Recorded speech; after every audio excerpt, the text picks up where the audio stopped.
হে পরমপিতা, তোমার রাজ্য বিষয়ে আমাকে নম্র করো, অহংকারী করো তোমার জ্ঞানে। তোমার নাম প্রকাশে আমাকে উন্নত করো। যারা শোনে আত্মিক চোখ খুলে দাও তাদের। তোমার প্রশংসা হোক। Hallelujah, hallelujah, hallelujah, amen. নমস্কার সকলকে। আজকে আমি কিছু কথা বলতে চাচ্ছি। সেটা পবিত্র আত্মা বা আমরা নিজেরাও যে একটা আত্মা, আমরা এই মাংস নই, এই দেহ নই, এই বিষয়ে কিছু কথা বলতে চাই। কারণ আধুনিক যুগে অনেক অনেক চার্চ বের হয়েছে, তাদের প্রচারে কিছু অসঙ্গতিপূর্ণ আছে, যেটা মানুষকে বিভ্রান্ত করে ভিন্ন প্রচার বিভ্রান্ত করছে, বিভিন্ন প্রচার করছে, যেখানে আমার নিজের স্বয়ং পরিবারও জড়িত আছে। আর আমি নিজেও এইরকম বিব্রত অবস্থায় পড়ি। আমরা পবিত্র আত্মা, এটা ওনারা মানতে চান না। আসলে আমরা পবিত্র আত্মা নই। আমরা নাকি শুধু শুধু এই দেহ এবং প্রাণবায়ু, এটাই নাকি আমরা। আসলে আমরা তা নই। আমরা যা দেখছি, আমরা ঈশ্বরের সন্তান। ঈশ্বর যেহেতু আত্মা, পবিত্র আত্মা, পরমাত্মা, এবং তারই অংশ যেহেতু আমরা, তারই সৃষ্টি, তারই সন্তান, তাহলে আমরাও তো আত্মাই হলাম। আর এই বিষয়ে আমাদের প্রভু যীশু খ্রিস্টও অনেক প্রচার করে গেছেন দৃষ্টান্ত দ্বারা এবং সরাসরি, এবং তার শিষ্যগণও আমাদেরকে প্রচার করে গেছেন। আমরা যদি নতুন নিয়ম ভালো করে পড়ি, আমরা যে আত্মা, এই বিষয়ে অনেক লেখা আছে। সেখান থেকে আমি সামান্য অংশ শুধু আপনাদের সাথে আলোচনা করতে চাই। এবং পুরাতন নিয়মেও আছে। আসলে এইসব চার্চের টার্গেট হচ্ছে যারা আমরা বাইবেল পড়ি না তাদেরকে তারা ধরে। কিন্তু ঈশ্বর আমাকে অনেক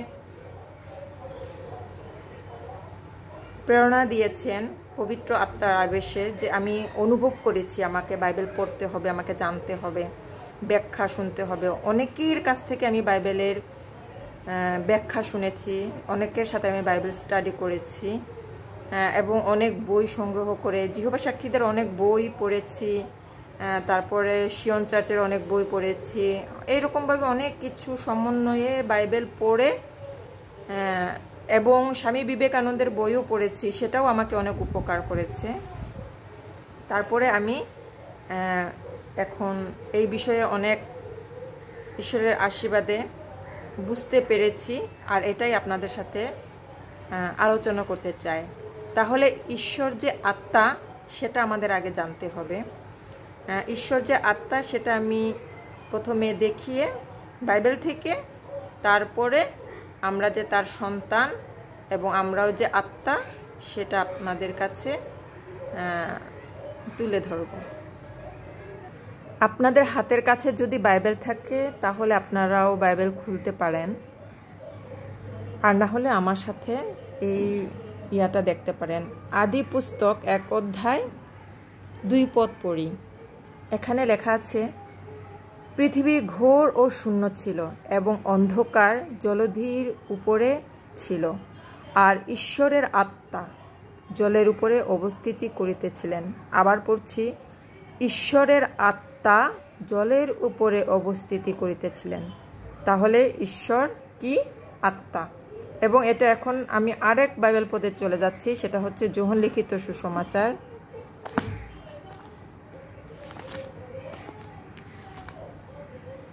যোহন লিখিত সুসমাচার 4 অধ্যায় 24 পদ। দেখেন, 4 অধ্যায় 24 পদ, ঈশ্বর আত্মা। আপনারা এটা পূর্ণাঙ্গটা পড়তে পারেন। এটা হচ্ছে সমরীয় নারীকে যখন উনি শিক্ষা দিচ্ছিলেন, সেইটা ওনাকে বোঝানোর জন্য উনি এই কথাগুলো বলছিলেন। যীশুখ্রিস্ট স্বয়ং তিনি এখানে বলেছিলেন যে ঈশ্বর আত্মা। এবার আমরা আলোচনায় চলে যাব যে আমরা কিভাবে আত্মা। যেহেতু পুরাতন নিয়ম থেকেই শুরু করেছিলাম, তাই পুরাতন নিয়ম থেকেই এটা আগে আমরা দেখি। লেখা আছে আদিপুস্তক 1 অধ্যায় 27 পদ, পরে ঈশ্বর আপনার প্রতিমূর্তিতে মনুষ্যকে সৃষ্টি করলেন, ঈশ্বরের প্রতিমূর্তিতেই তাহাকে সৃষ্টি করলেন, পুরুষ ও স্ত্রী করিয়া সৃষ্টি করলেন। এবার আপনাদেরকে বলি যে ঈশ্বর দেখতে কেমন? ঈশ্বর কি পুরুষের মতো? আপনি এটার উত্তর জানেন না। নাকি স্ত্রীর মতো? এটাও আপনি উত্তর জানেন না, আমিও জানি না। নাকি নপুংসক? সেটাও তিনি নন। তাহলে ঈশ্বরের স্বরূপ কি? ঈশ্বর তাহলে আমাদের কিসের প্রতিমূর্তিতে সৃষ্টি করার কথা বলেছেন? আর যীশু খ্রিস্ট কি বলেছিলেন সেটা আগে দেখে নেই। যিশুর কথায় চলে আসি। এটা হচ্ছে যোহন 6 অধ্যায় 46 পদ। আমরা 45 থেকে পড়ি, সমস্যা নাই। ভাববাণী গ্রন্থে লেখা আছে, তাহারা সকলে ঈশ্বরের কাছে শিক্ষা পাইবে, যে কেহ পিতার নিকটে শুনিয়া শিক্ষা পাইয়াছে সেই আমার কাছে আইসে। কেহ যে পিতাকে দেখিয়াছে তাহা নয়, কেহ যে পিতাকে দেখিয়াছে তাহা নয়, যিনি ঈশ্বর হইতে আসিয়াছেন কেবল তিনি পিতাকে দেখিয়াছেন। এটার অর্থ হচ্ছে পিতা ঈশ্বরকে কেহ আমরা দেখি নাই, কেবল যিনি পিতা ঈশ্বর থেকে আসিয়াছেন কেবল তিনি তাকে দেখিয়াছেন। তাহলে আমরা ঈশ্বরের স্বরূপ জানি না, তবু আমরা বলি যে ঈশ্বর পুরুষের মতো দেখতে। এটা আমাদের প্রতিস্পর্ধা মাত্র, এই কল্পনাগুলো করা। সে যাই হোক, তাহলে ঈশ্বরের স্বরূপ কি? ঈশ্বর যেহেতু আত্মা, আসলে আত্মাকে দেখা যায় না, ঈশ্বর অদৃশ্য। এটা কিন্তু অনেকেই স্বীকার করে যে ঈশ্বর অদৃশ্য। তাহলে ঈশ্বর অদৃশ্য হলে তার প্রতিমূর্তিতে তৈরি করেছেন, এটার অর্থ কি? ঈশ্বর মনুষ্যের মতো দেখতে, একদম যে পুরুষ মানুষ বা স্ত্রী মানুষের মতো দেখতে?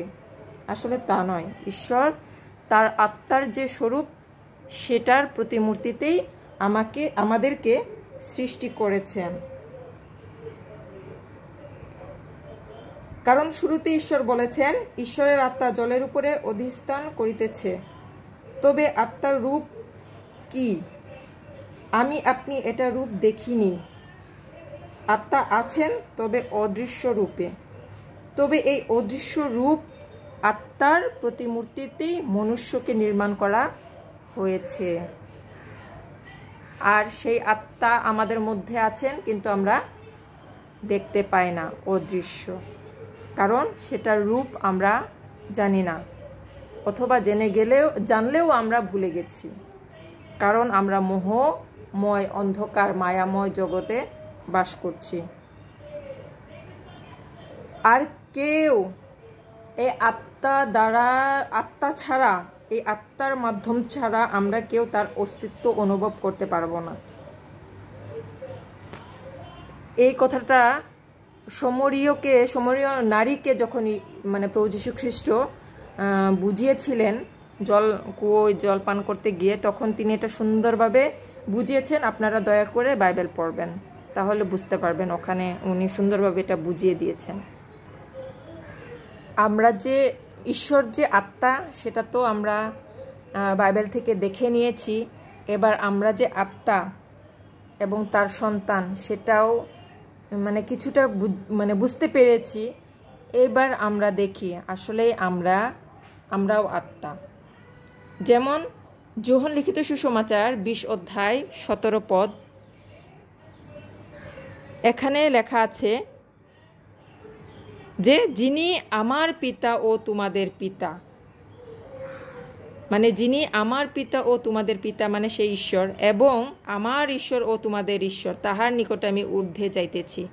তাইলে ঈশ্বর আমাদেরকে তার পুত্র হবার অধিকার দিয়েছেন, এবং ঈশ্বর হচ্ছে আত্মা, আর তার সন্তান, তাই আমরাও আত্মা, কারণ তিনি আমাদের পিতা। এটার প্রমাণ আমরা এখন আবার পিছনের দিকে চলে যাব। প্রেরিত 17 অধ্যায় 29 পদ, এই যে দেখেন, অতএব আমরা যখন ঈশ্বরের বংশ, অতএব আমরা যখন ঈশ্বরের বংশ,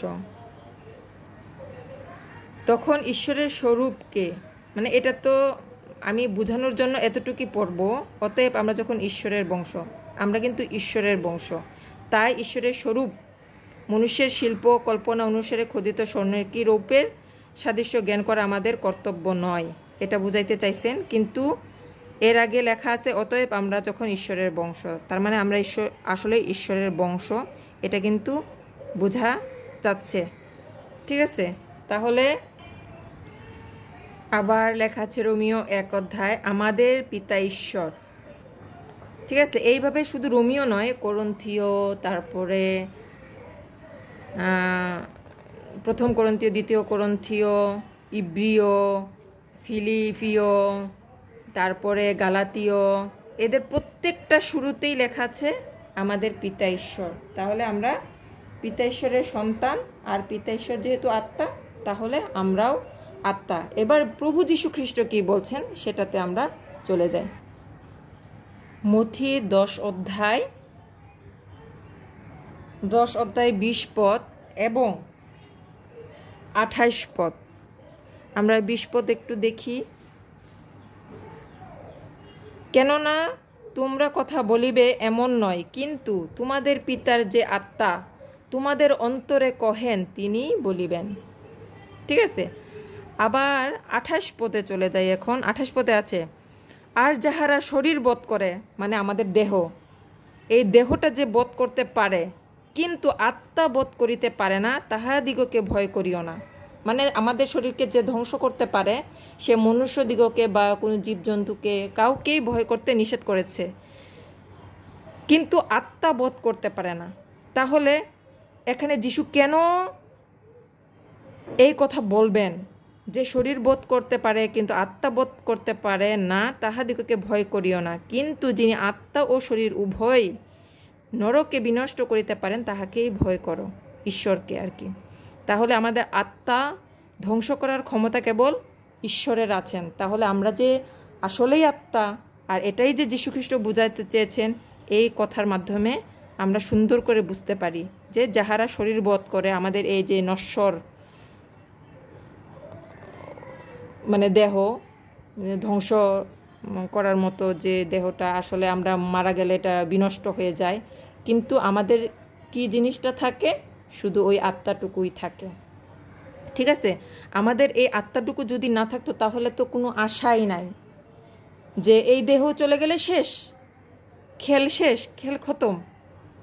কিন্তু আমাদের ভিতরে সেই আত্মাটা আছে বিধায় তো আশা আছে যে এই দেহটা নষ্ট হয়ে গেলেও আমাদের মৃত্যুর পরবর্তী জীবনের একটা আশা আছে। ঠিক আছে, আপনারা যদি এই মথি 10 অধ্যায় পুরোটা পড়েন একদম শুরু থেকে শেষ পর্যন্ত, তাহলে বুঝতে পারবেন যিশু এখানে আরও কি বোঝাতে চেয়েছেন। আমরা তো শুধু রিডিং পড়ি বা করি, আর আমাদের যারা ব্যাখ্যা দেন তারাও সুন্দর করে ব্যাখ্যা দেন না, এর জন্য আমাদের আরও সমস্যা হয়ে যায়। মথি 10 অধ্যায় 32 পদে কি লিখেছেন যীশু খ্রিস্ট, কি বলেছেন? অতএব যে কেহ মনুষ্যদের সাক্ষাতে আমাকে স্বীকার করে, যীশু খ্রিস্ট বলছেন যে মনুষ্যদের সাক্ষাতে আমাকে স্বীকার করে, মানে যীশু খ্রিস্টকে স্বীকার করে। এখন যীশু খ্রিস্টকে স্বীকার বলতে যিশুর দেহকে স্বীকার করার কথা বলছেন না, যিশুর আত্মা সেটাকে স্বীকার করার কথা বলছেন। তাহলে আমরা সকলে আত্মা, এখানেও বোঝা যাচ্ছে। মাংসকে তো আমরা অস্বীকার করে তাকে ক্রুশে হতই করে দিয়েছি, তাকে মৃত্যু দ্বন্দ্ব দিয়েই দিয়েছি। তাহলে তো তিনি তো দেহের কথা বলেন নাই, এখানে বলছেন যে অতএব যে কেহ মনুষ্যদের সাক্ষাতে আমাকে স্বীকার করে। আমরা প্রভু যীশু খ্রিস্টকে যদি মনুষ্যদের সাক্ষাতে স্বীকার করি, যিশুর আত্মাকে স্বীকার করে, আমি আপন পিতার সাক্ষাতে তাহাকে স্বীকার করিব, কিন্তু যে কেহ মনুষ্যদের সাক্ষাতে আমাকে অস্বীকার করে, আমিও আপন স্বর্গস্থ পিতার সাক্ষাতে তাহাকে অস্বীকার করব। এখানে যীশু খ্রিস্ট কিন্তু তার দেহের তার দেহকে, তার নামকে স্বীকার করার কথা বলেন নাই। এখানে তার আত্মা, তার আত্মার কার্যকারিতার যে মানে কর্ম, তার আত্মার কর্ম, সেটাকে স্বীকার করার কথা বলছেন। আসলে নামের তো আর স্বীকার হয় না, দেহেরও কোনো কিছু স্বীকার করার বিষয় আসে না। আপনার আর আমার পরিচয় কিসে? নামে। শুধু নামে নয়, নাম মিটে যায়, কিন্তু আমাদের কর্মই আমাদেরকে আমাদের কর্মই আমাদের পরিচয় বহন করে। ঠিক আছে? তাহলে আমাদের পরিচয় কি? আমাদের কর্ম। তাহলে আমরা কে? আমাদের আত্মা, আর আত্মার কর্মই আমাদের পরিচয়। ঠিক আছে? যীশু খ্রিস্ট এই মথি 13 অধ্যায়েও অনেক সুন্দর দৃষ্টান্ত দিয়েছেন। এখানে আত্মার বিষয়েও বলা আছে বীজবাপকের দৃষ্টান্তে। সেটা যখন আপনি মনোযোগ দিয়ে পড়বেন, একদম অনেক সুন্দর ব্যাখ্যা আছে। এই যে সেই পাপাত্মা আসিয়া তাহার হৃদয়ে বীজ বপন করা হইয়াছিল, মানে আমাদের আত্মায় পাপাত্মা আসিয়া মানে খারাপ বীজ বপন করেছিল। এই যে এটার ব্যাখ্যা দেওয়া আছে, এটা সুন্দর করে পড়বেন, দেখবেন, বুঝতে পারবেন। কিন্তু এখন আমি এটাতে এই ব্যাখ্যায় যাব না, আমরা চলে যাব সোজা 13 অধ্যায় 23 পদে। 23 পদ কোথায়? না, 23 পদ না, মথি 12 অধ্যায় 31 পদ। এই যে এখানে কি লেখা আছে? কারণ আমি তোমাদিগকে বলিতেছি, মনুষ্যদের সকল পাপ ও নিন্দার ক্ষমা হইবে, কিন্তু পবিত্র আত্মার নিন্দা ক্ষমা হইবে না। পবিত্র আত্মার নিন্দা কিন্তু ক্ষমা হবে না, এটা প্রভু যীশু খ্রিস্ট বলছেন। আর যে কেহ মনুষ্যের বিরুদ্ধে কথা কহে সে ক্ষমা পাইবে, কিন্তু যে পবিত্র আত্মার বিরুদ্ধে কথা কহে সে ক্ষমা পাইবে না, ইহকালেও নয় পরকালেও নয়। আর আমরা তো আগেই দেখে নিয়েছি মথি 4 অধ্যায় 24 পদে যে পবিত্র আত্মাকে ঈশ্বর। ঠিক আছে? সেই পবিত্র আত্মার নিন্দা কখনো ক্ষমা হইবে না। আর তার সন্তান বলে আমরাও কিন্তু আত্মা। তিনি হচ্ছেন পরমাত্মা, তার সন্তান, আমরা তার অংশ, আমরা হচ্ছি আত্মা। এই বিষয়ে আরও মার্ক লিখিত সুসমাচারের 3 অধ্যায় 29 পদেও আছে। এটা আপনারা অবশ্যই সময় করে চেক করে দেখে নিতে পারেন। আপনাদের সুবিধার জন্য আরও বলি, মথি 12 অধ্যায় 28 পদ পড়বেন, মথি 12 অধ্যায় 43 পদ। এগুলো খুবই গুরুত্বপূর্ণ পবিত্র আত্মার সম্পর্কে। আলোচনা করলে আসলে ঘন্টা পার হয়ে যাবে পবিত্র আত্মা সম্পর্কে, কিন্তু আমি আজকে আর একটা পদ দেখিয়ে আলোচনাটা রেখে দেব। আর একটা পদ দেখিয়ে বলতে আমার আরেকটা কথাও বলতে ইচ্ছা করছে ওই লাস্ট কথার আগে। সেটা হচ্ছে নতুন জন্ম বিষয়ে যখন নিকোদিমকে যিশু শিক্ষা দিয়েছিলেন, এটা আপনারা যোহন 3 অধ্যায় 5 থেকে 6 পদের মধ্যে পেয়ে যাবেন। তবে পুরোটা পড়বেন, তাহলে আরও সুন্দর হবে বুঝতে। নতুন জন্ম বিষয়ে প্রভু যীশু খ্রিস্ট সেখানে কি বলেছিল? সত্য সত্য আমি তোমাদিগকে বলিতেছি, যদি কেহ জল এবং আত্মা হইতে না জন্মে তবে ঈশ্বরের রাজ্যে প্রবেশ করতে পারবে না। এবং বলছে, মাংস হইতে যাহা জাত তাহা মাংস, কিন্তু আত্মা হইতে যাহা জাত তাহা আত্মা। আর মাংস তো বিনাশ হয়ে যায়, কিন্তু আত্মা বিনাশ হয় না। ঠিক আছে? এবার আমি লাস্ট কথায় চলে আসি, সেটা হচ্ছে যোহন 6 অধ্যায় 63 পদ। তবে 63 পদ, আত্মাই জীবনদায়ক, মাংস কিছু উপকারী নয়। আত্মাই জীবনদায়ক, মাংস কোনো কিছু উপকারী নয়। তাই আমি তোমাদিগকে যে সকল কথা কহিতেছি তাহা আত্মা ও জীবন। প্রভু যীশু খ্রিস্ট যে সকল কথা আমাদেরকে বুঝাইতে চাইছেন সেটা হচ্ছে আত্মা এবং জীবন সম্পর্কে। আর তিনি আমাদেরকে সেই জীবনটাই দিতে এসেছিলেন। ঠিক আছে? আর আমরা যখনই আত্মাই চেতনায় জাগ্রত হই, তখন এই চৈতন্য, এই আত্মার মৃত্যু নেই, কিন্তু এই মাংসের মৃত্যু আছে। এবং আমরা জন্মেছি মানে আমাদের মরতেই হবে, কিন্তু আমাদের এই চেতনা জেগে থাকলে এই চেতনার কখনো মৃত্যু হবে না, এই চেতনা জাগ্রতই থাকবে। আর এই জন্যই যীশুখ্রিস্ট বলছে যে আমাকে গ্রহণ করে তার কখনো মৃত্যু হবে না। তার মানে এই শিক্ষাগুলো তো আসলে বুঝতে হবে, কি কি মরার কথা বলা হয়েছে, কি জীবনের কথা বলা হয়েছে, এটা তো আমাদেরকে বুঝতে হবে। আলোচনা করতে হবে, প্রশ্ন করতে হবে। নিজেকে প্রশ্ন করুন, যে প্রচার করছে তাকে প্রশ্ন করুন, আপনার মনে যা প্রশ্ন আসছে। যদি প্রশ্ন না আসে তাহলে আপনি কখনো জানতে পারবেন না। আর বাইবেল পড়ুন, তারা শিক্ষা দিচ্ছে সেটা শুনেই শেষ করবেন না, আপনার নিজেকেও জানার প্রচেষ্টা করতে হবে, জানতে হবে, প্রশ্ন করতে হবে। প্রশ্ন আসবে, তাহলে না আপনি সেটার উত্তর পাবেন, আপনার জ্ঞান বৃদ্ধি পাবে। ধন্যবাদ।